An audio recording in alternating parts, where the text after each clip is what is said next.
श्री शिवाय नमस्तुभ्यम। जय श्री कृष्ण। आइए जानते हैं रविवार को अगर द्वादशी मिश्रित एकादशी हमें प्राप्त हो रही है अर्थात 2 नवंबर को, तो इस दिन हमें तुलसी विवाह कैसे करना चाहिए, क्योंकि रविवार के दिन तो तुलसी स्पर्श करने की सब लोग मना ही करते हैं।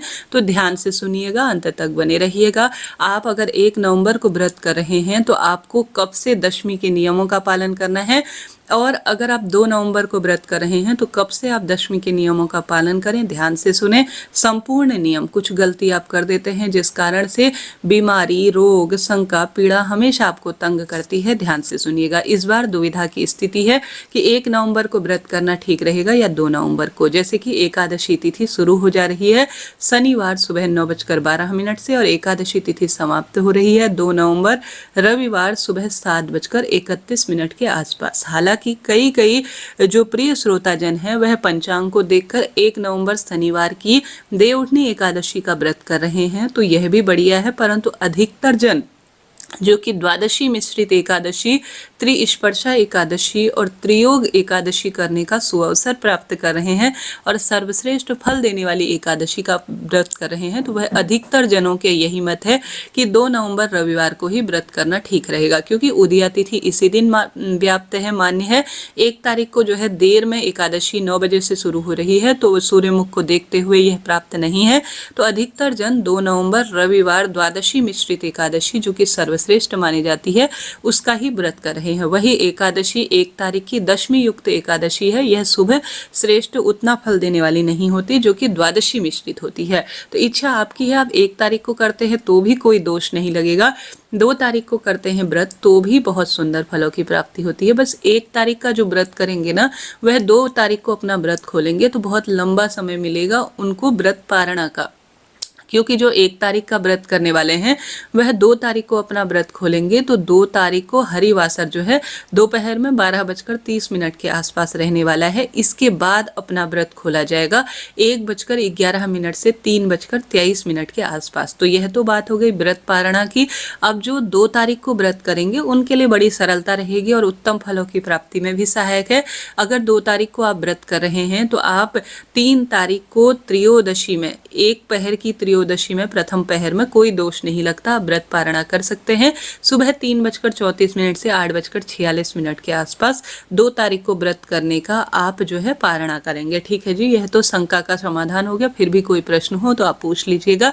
बात कर लेते हैं राहु काल का, और ऐसे में भद्रा काल इत्यादि का तो आप देखे ही नहीं, क्योंकि अबूझ मुहूर्त है, साल का सबसे बड़ा दिन है इन दिनों। राहु काल, भद्रा काल, शनिवार रविवार का कोई भी नए चीज के लिए दोष नहीं लगता। जैसे कि मैं आपको अपना नंबर दी हूँ जिसमें आप ज्योतिष जानकारी पंडित जी से लेते हैं, उसमें आपके प्रश्न मैसेज मुझे मिल रहे हैं जिसमें आप पूछ रहे हैं कि दीदी हमें बताइए कि शनिवार रविवार का कोई दोष तो नहीं लगेगा। तो बार की महत्वता यहाँ पर नहीं रहती है, त्योहार की महत्वता रहती है। ऐसे में त्योहार को देखें कि कितना बड़ा दिन है, नए कार्य की शुरुआत, शादी, सगाई, क्योंकि श्री नारायण जागते हैं और सबसे पहले माता तुलसी से वह विवाह करते हैं।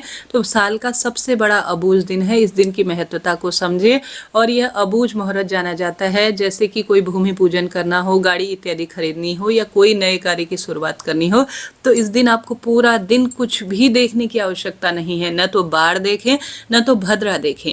बस यह आप थोड़ा सा ध्यान रख लीजिए कि राहु काल को आप छोड़ लीजिए। राहु काल जो है 1 तारीख को जो रहने वाला है वह विशेष तौर पर 9 बजे से लेकर 10:30 बजे तक रहने वाला है। 2 तारीख को राहु काल का समय विशेष तौर पर रहने वाला है इस बार शाम को 4:30 से 6 बजे के आसपास। ठीक है, अब अपनी अपनी जानकारी है, उस अनुसार सभी अपनी राय रखते हैं, परंतु सामान्य तौर पर कहा जाए तो बड़े दिन अबूझ मुहूर्त पर बार की महत्वता नहीं रहती। जितने भी पंचांग मेरे दिए हुए हैं उसमें यही लिखा हुआ है कि आप सभी जो है इस दिन किसी नए कार्य की शुरुआत कर सकते हैं, क्योंकि यह साल का सबसे बड़ा दिन है। इस दिन 4 महीनों का चातुर्मास का समापन हो चुका होता है।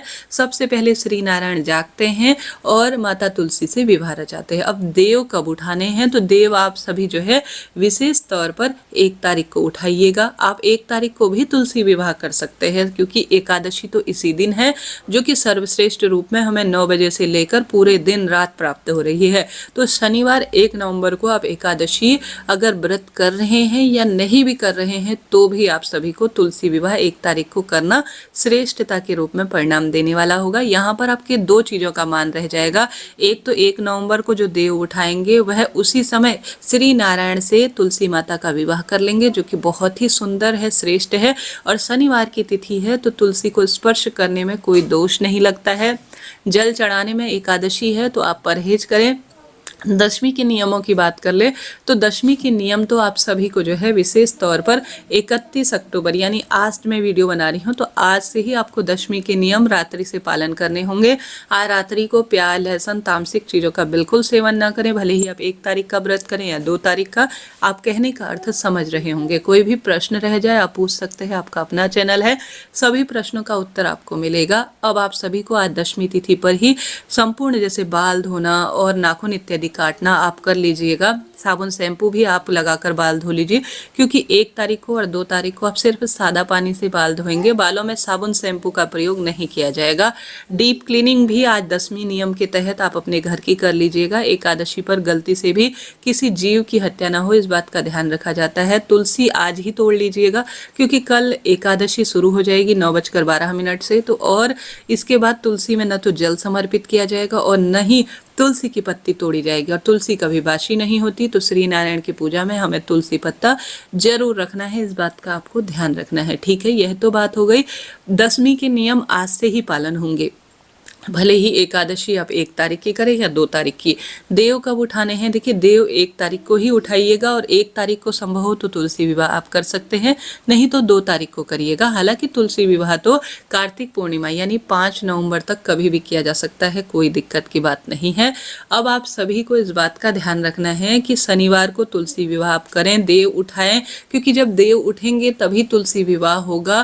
पहले देव उठाए जाएंगे, उसके बाद तुलसी विवाह होगा। देव उठाने का जो शुभ मुहूर्त है अधिकतर स्थानों पर शाम को ही प्रदोष काल में गोधूली वेला में देव उठाए जाते हैं। तो शनिवार को जो देव उठाएंगे वह शाम को 5:36 से 6:54 के आसपास शुभ मुहूर्त हो रहा है।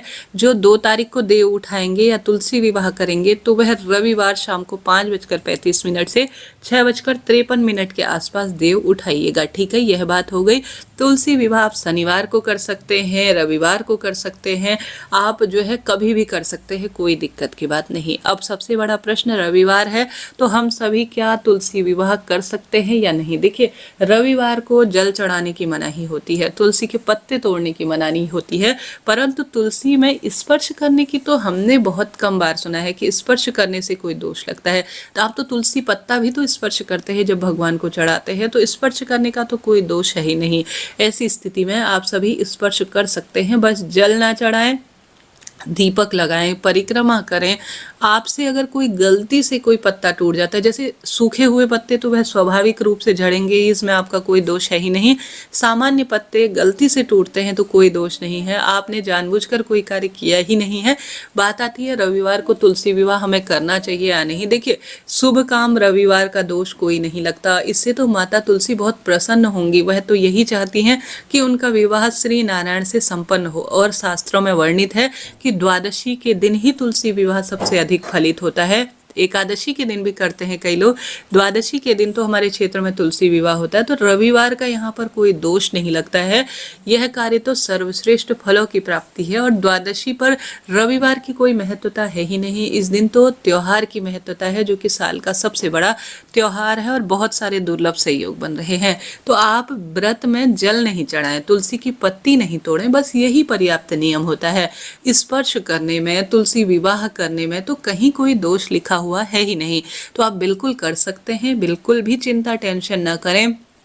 आप जल ना चढ़ाएं, बस तुलसी की पत्ती ना तोड़ें। पूजा परिक्रमा, जैसे कि आप सभी इस दिन तुलसी विवाह करेंगे तो सिंदूर लगाएंगे, इसका पूरा वीडियो है कैसे आप सभी को पूजा करनी है, सरलतम तरीके से विवाह रचाना है, आप उस वीडियो को जरूर देख लीजिएगा। ठीक है जी, यह बात हो गई। कोई प्रश्न हो तो आप पूछ लीजिएगा, आपका अपना चैनल है। भले ही आप तुलसी विवाह करते हैं या नहीं करते हैं, श्री नारायण के निमित्त आप देव उठान एकादशी या जो भी कार्य करते हैं वह नहीं भी कर पाते हैं, परंतु इस बात का ध्यान रखिए रखें। इस दिन तामसिक चीज़ों का घर पर प्रयोग ना करें। घर पर कोई भिक्षुक मांगने आता है तो दान जरूर करें। प्याज लहसुन का चुनाव बिल्कुल ना करते हुए साबुन शैम्पू का भी कम प्रयोग करें। साथ के साथ आप इस बात का ध्यान रखें कि आप भगवान के नाम मंत्र का जितना जाप करते हैं उतना सुंदर फल मिलता है। अगर आप तुलसी विवाह नहीं करते हैं तो तुलसी पूजन तो जरूर से कीजिएगा।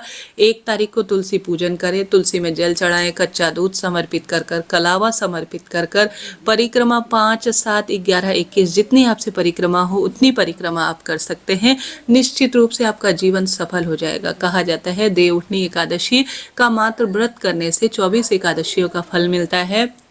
अगर इस दिन से आकर एकादशी व्रत आप शुरू नए सिरे से करना चाहते हैं तो नए सिरे से आप व्रत शुरू कर सकते हैं। अखंड सौभाग्य बढ़ता है और कुंवारी लड़की, सुहागिन महिला सभी को यह कार्य करना चाहिए। अगर आपके घर पर विवाह इत्यादि के कार्य नहीं होते, तुलसी विवाह का कार्य नहीं लगता, आपको झंझट सा लगता है, हमारी बस की नहीं है ऐसा लगता है, तो विवाह की बाधा को दूर करने, पुत्र प्राप्ति, संतान सुख के लिए किसी मंदिर प्रांगण में अगर तुलसी माता विराजित है तो उन्हें लाल या पीली चुन्नी जरूर ओढ़ा कर आए। नई चुनरी लेकर आप तुलसी में सुहाग सामग्री समर्पित करें। कहीं कन्यादान तुलसी विवाह हो रहा हो तो अपनी इच्छा अनुसार कुछ पैसे दान जरूर कर आए। ऐसा करने से भी अखंड सौभाग्य बढ़ता है और दुख दरिद्रता का अंत होता है। भगवान को सात्विक चीजों का भोग लगाए, गौ माता को रोटी खिलाए। शिवलिंग पर आप जो गंगाजल होता है स्वधा स्वधा स्वधा 3 बार बोलकर जरूर समर्पित करें। ऐसा करने से भी अखंड सौभाग्य बढ़ता है, पितृदोष दूर होता है। दीप दान करें। इस दिन 365 बत्ती का आप दीपक लगा सकते हैं। आप सभी इस दिन आंवला दीप दान कर सकते हैं। आंवला, बड़, पीपल, बेलपत्र वृक्ष की जड़ में दीप दान करने से, महादेव श्री नारायण के मंदिर में दीप दान करने से निश्चित रूप से जो आपके मन में इच्छा है वह निश्चित पूर्ण होती है। अभी के लिए इतना ही। कोई प्रश्न हो तुलसी विवाह और देवउठान एकादशी से संबंधित तो आपका अपना चैनल है, पूछिए, आप सब प्रश्नों का उत्तर पाएंगे। हर हर महादेव।